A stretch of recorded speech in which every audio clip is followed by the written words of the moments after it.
नमस्कार, स्वागत छ तपाईँलाई लोकसेवा नेपाल वान युट्युब च्यानलमा। आजको भिडियोमा हामी नेपाल समाचारपत्रबाट चैत महिनाभरिबाट प्रकाशित भएका सबै लोकसेवा सम्बन्धी मुख्य जानकारी समेटेका छौँ। यदि लोकसेवा तयारी गर्दै हुनुहुन्छ भने कृपया अन्तिमसम्म हेर्नु होला भिडियोलाई, किनभने हरेक जानकारी तपाईँको लागि महत्त्वपूर्ण हुन्छन्। अब सुरु गरौँ आजका मुख्य मुद्दाहरू। प्रश्न नम्बर 1 रहेको छ, विश्व बैंकले सन् 2015 मार्च 24 मा सार्वजनिक गरेको प्रतिवेदन अनुसार नेपालको 3 दशक आर्थिक वृद्धि दर कति रहेको छ त? यो चाहिँ 4.2%। प्रतिवेदन अनुसार 1996 देखि 2023 सम्म अवधिमा नेपालको आर्थिक वृद्धिमा विश्लेषणको महत्त्वपूर्ण भूमिका रहेको, तथापि छिमेकी राष्ट्रहरूको तुलनामा भने यो वृद्धि दर कमजोर रहेको देखिएको छ। दक्षिण एसियाका 8 राष्ट्र मध्ये नेपालको आर्थिक वृद्धि दर 6औं स्थानमा रहेको छ। प्रश्न नम्बर 2, वर्ल्ड ह्याप्पिनेस रिपोर्ट 2025 अनुसार विश्वमा सबैभन्दा धेरै खुसी देश शीर्ष स्थानमा कुन राष्ट्र रहेको छ त? यो चाहिँ फिनल्यान्ड रहेको छ। सो प्रतिवेदन अनुसार नेपाल दक्षिण एसियाको सबैभन्दा खुसी देशमा शीर्ष स्थानमा परेको छ। यसैगरी प्रश्न नम्बर 3, 10औं राष्ट्रिय खेलकुदको मस्कट के हो त? यो चाहिँ रेड पाण्डा हाब्रे। फेर 81 चैत 5 मा लोगो र मस्कट सार्वजनिक गरिएको थियो। यसरी प्रश्न नम्बर 4 हेरौँ। निक साइमन्स अवार्ड 2024 बाट सम्मानित हुने व्यक्तित्व को हुन्? यिनी हुन् जनस्वास्थ्य निरीक्षक रबिन थापा, चाहिँ धादिङ ज्वालामुखी गाउँपालिका ढोला सहचौकीमा कार्यरत हुनुहुन्छ। प्रश्न नम्बर 5, दक्षिण एसियाली किसान सम्मेलन कहिले र कहाँ सम्पन्न भयो? विक्रमसँग 2081 चैत 7 र 8, सन् 2025 मार्च 20 र 21 कहाँ भयो त? काठमाडौँमा भएको थियो। यसैगरी प्रश्न नम्बर 6 मा रहेको छ, नेपाल कहिलेबाट अल्पविकसित राष्ट्र समूहबाट विकासशील राष्ट्रमा स्तरोन्नति हुने भएको छ त? सन् 2026 नोभेम्बरबाट। यसैगरी प्रश्न नम्बर 7 मा रहेको छ, 17औं संस्करणको धर्मश्री शारीरिक सुगठन प्रतियोगिताको उपाधि विजेता खेलाडी को हुन्? यिनी हुन् उमेश राई। यसैगरी प्रश्न नम्बर 8, भारतको जयपुरमा सम्पन्न सन् 2015 मा 25औं संस्करणको आइफा अवार्डमा सर्वोत्कृष्ट अवार्डको उपाधि जित्न सफल चलचित्र कुन हो? यो लापता लेडिज। यसरी आइफाले सिल्भर जुबली बनाउँदै सन् 2024 मा गिनिज भएका तथा डिजिटल प्लेटफर्ममा रिलिज भएका फिल्म र वेब सिरिजलाई विभिन्न विधामा अवार्ड प्रदान गरेको थियो। यसरी 9 मा हेरौँ। वरिष्ठ पत्रकार मथवर सिंह बस्नेतको निधन कहिले भयो? उहाँको निधन चाहिँ विक्रमसँग 2081 चैतको 9 गते भएको थियो। मितिहरू चाहिँ सम्झेर राख्नु होला, यस्तो मितिहरू धेरै आउने गर्छ। प्रश्न नम्बर 10, तेस्रो लुम्बिनी राष्ट्रिय पिस म्याराथन 2025 को उपाधि विजेता धावक को हुन्? यिनी हुन् अनिश थापा मगर। यसरी अर्को प्रश्न, तेस्रो नेपाल अन्तर्राष्ट्रिय नाट्य महोत्सव मिट फेस्ट कहिले सम्पन्न भएको? यो चाहिँ विक्रमसम्म 2081 चैतको 6 देखि 12 सम्म भएको हो। यसैगरी नाट्य महोत्सवमा 12 देशका 100 भन्दा बढी कलाकारहरूले 17 नाटक मञ्चन गरेका थिए। 12 मा हेरौँ। विक्रमसम्म 2081 चैत 7 देखि सञ्चालन भएको एसई परीक्षामा सहभागी हुने परीक्षार्थीको संख्या कति रहेको थियो त? यो चाहिँ 5,14,071 छात्र छ भने 2,57,730 चाहिँ छात्र दुवै संख्या 56,711।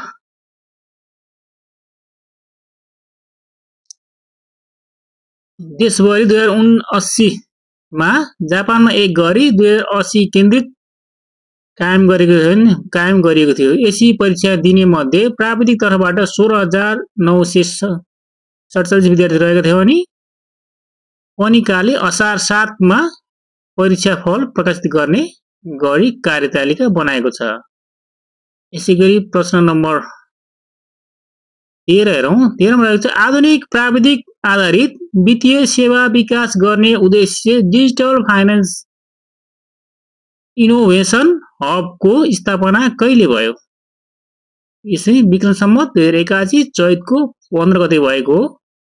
प्रश्न नम्बर 14 नेपाल क्रिकेट सङ्घ क्यानले क्रिकेटको मुख्य प्रशिक्षक राष्ट्रिय पुरुष टोलीमा कसलाई नियुक्ति गर्यो?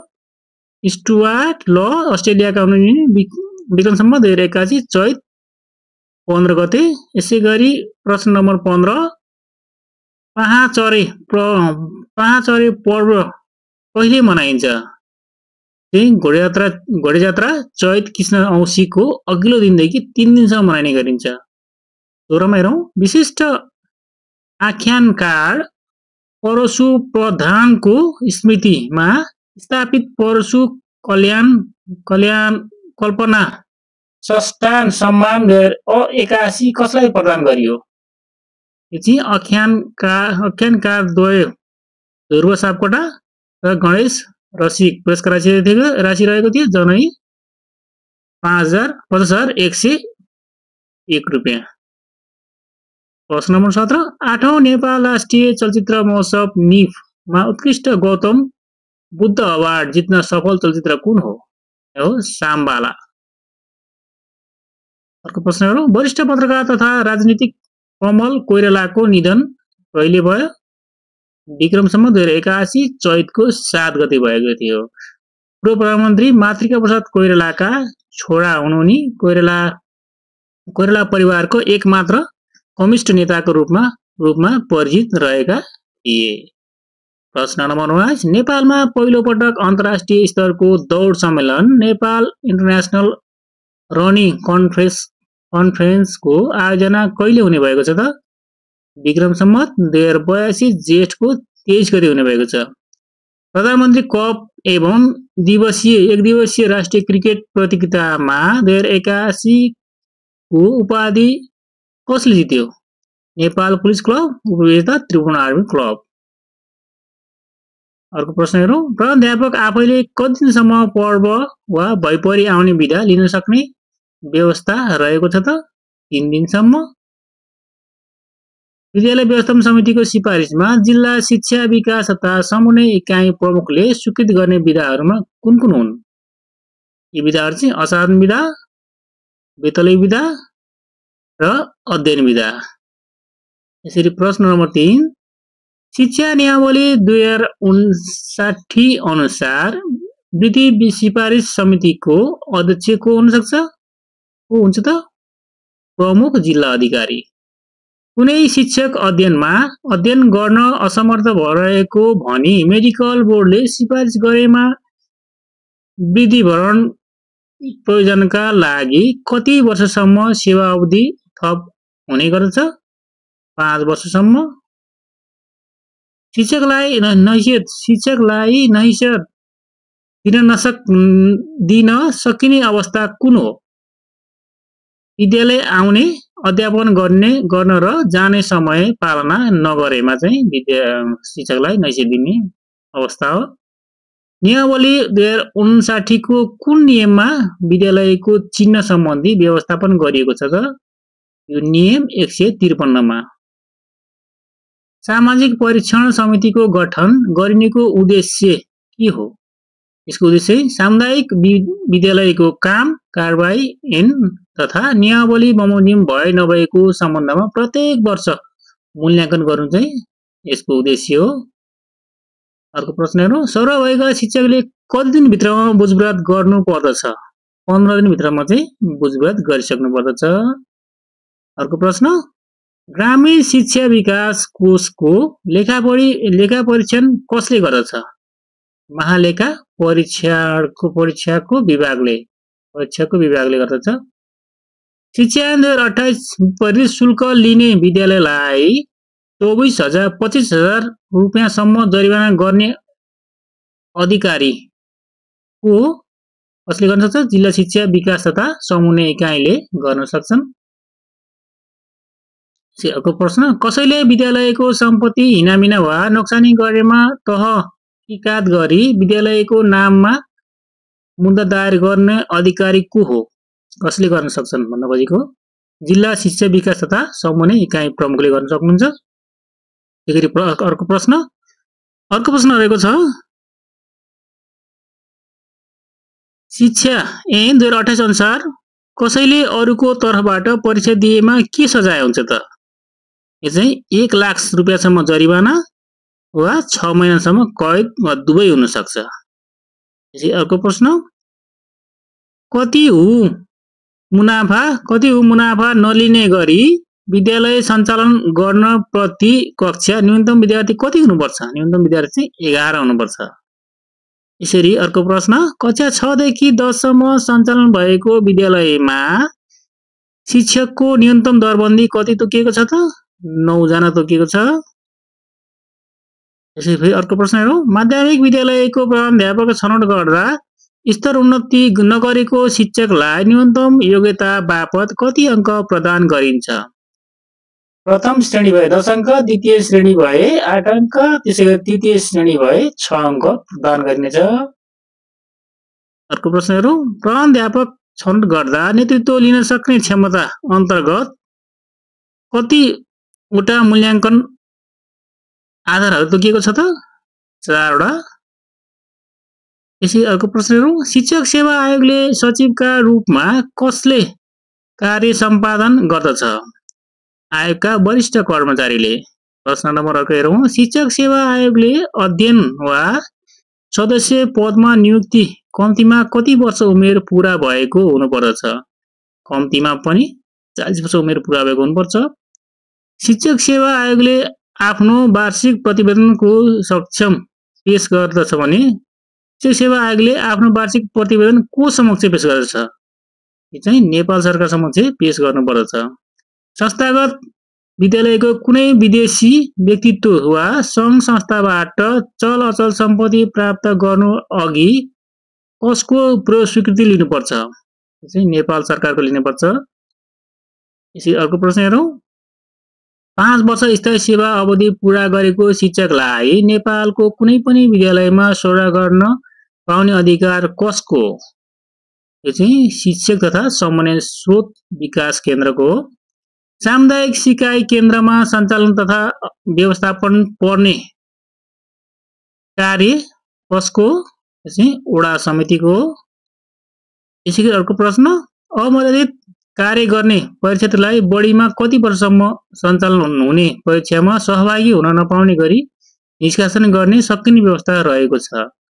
2 वर्षसम्म।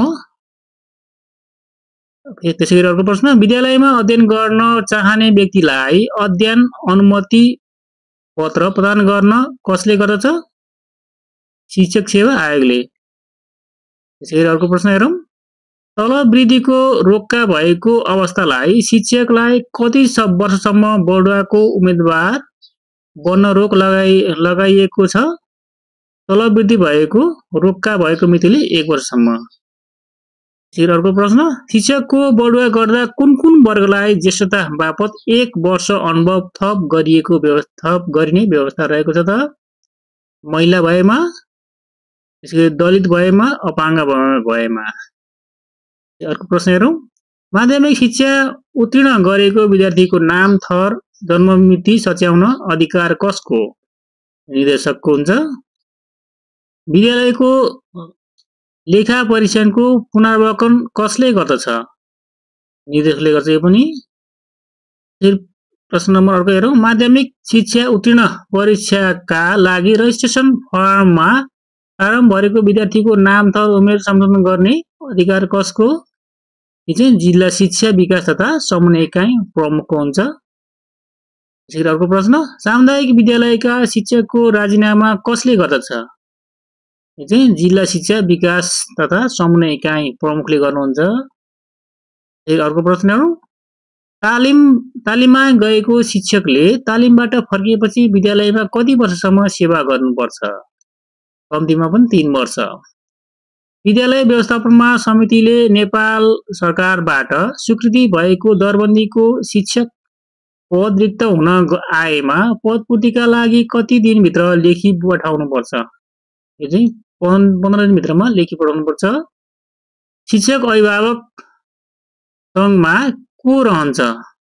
यसमा चाहिँ विद्यालयका सम्पूर्ण अभिभावक र शिक्षकहरू रहन्छन्। अर्को प्रश्न हेरौँ। पाठ्यक्रम तथा पाठ्यपुस्तकको सूची कसले स्वीकृति गर्दछ? राष्ट्रिय पाठ्यक्रम तथा मूल्याङ्कन परिषदले गर्दछ। विद्यालयले थप पाठ्य सामग्री तथा पाठ्यपुस्तक अध्यापन गर्न कसको स्वीकृति लिनुपर्छ? जिल्ला शिक्षा विकास तथा समन्वय प्रमुख इकाइको। विद्यालयले अध्यापन गराउने शैक्षिक विषयको स्वीकृति कसले गर्दछ? जिल्ला शिक्षा विकास तथा समन्वय इकाइ प्रमुखले। यसरी अर्को प्रश्न। माध्यमिक शिक्षा उत्तीर्ण परीक्षाका लागि रजिस्ट्रेसन आवेदन तथा परीक्षा बापत लाग्ने शुल्क कसले तोक्दछ? यो चाहिँ माध्यमिक शिक्षा उत्तीर्ण परीक्षार्थी समितिले। अर्को प्रश्न हेर्नु। माध्यमिक शिक्षा उत्तीर्ण परीक्षाको उत्तर पुस्तिकामा कति समयसम्म नदुल्याई सुरक्षित राख्नुपर्ने व्यवस्था रहेको छ? 6 महिनासम्म राख्नुपर्छ। अर्को प्रश्न हेरौँ। साक्षरता शिक्षाको अवधि कति हुन्छ? 3 महिनादेखि 6 महिनासम्म। अर्को प्रश्न। शिशु विकास केन्द्रको पाठ्यक्रम कसले स्वीकृति गर्दछ? पाठ्यक्रम विकास केन्द्रले। त्यसैगरी अर्को प्रश्न। एकै शिक्षक सत्रमा हिउँदे वा वर्षे वा दुवै गरी कति दिनभित्र विद्यालय बन्द रहन्छन् त? 45 दिनसम्म विद्यालय बन्द रहन्छन्। अर्को प्रश्न। 45 जना पद संख्या रहेको अवस्थामा तृतीय श्रेणीका शिक्षकहरू कति जना कायम गरिन्छ? 36 जना गरिन्छ। अर्को प्रश्न।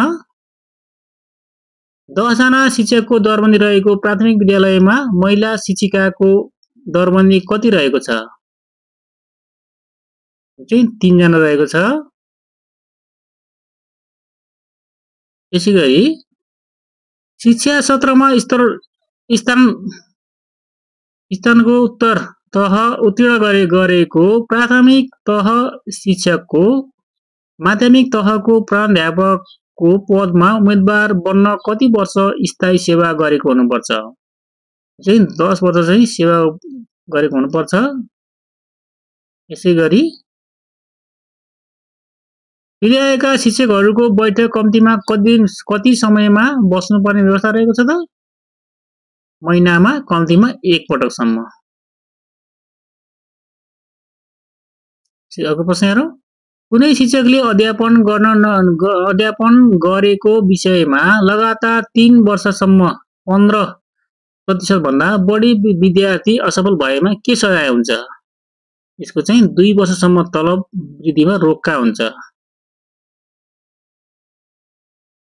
यसैगरी अर्को प्रश्न हेरौँ। शिक्षक छनौट समितिका मनोनित सदस्यको पदावधि कति हुन्छ त? यो चाहिँ 2 वर्षसम्म हुन्छ। 2 वर्ष। यसैगरी सर्व भएको शिक्षकलाई प्रधानाध्यापकले कति दिनभित्र रमाना दिनुपर्छ? 21 दिनभित्रमा रमाना दिनुपर्छ। 21 दिनभित्रमा। अर्को प्रश्न हेरौँ। 5 वर्ष सेवा अवधि पूरा भएको अवस्थामा समेत असाधारण बिदा प्राप्त गर्न सकिने अवस्था कुन हो? बिरामी भएमा चाहिँ। यसैगरी शिक्षकले बेतलबी बिदा प्राप्त गर्न सक्ने अवस्था कुन हो? कुनै शिक्षकको पति वा पत्नी विदेश स्थित नेपाली राजदूतावास वा नियोगमा खटिएको अवस्थामा। अर्को प्रश्न। प्रधानाध्यापक आफैले कति दिनसम्म पर्व वा भैपरि बिदा पाउने बिदा लिन सक्ने अवस्था रहेको छ त? 3 दिनसम्म। विद्यालय व्यवस्था समितिको सिफारिसमा जिल्ला विकास तथा समन्वय इकाइ प्रमुखले स्वीकृति गर्ने बिदाहरू कुन कुन हुन्? असाधारण बिदा, बेतले बिदा र अध्ययन बिदा।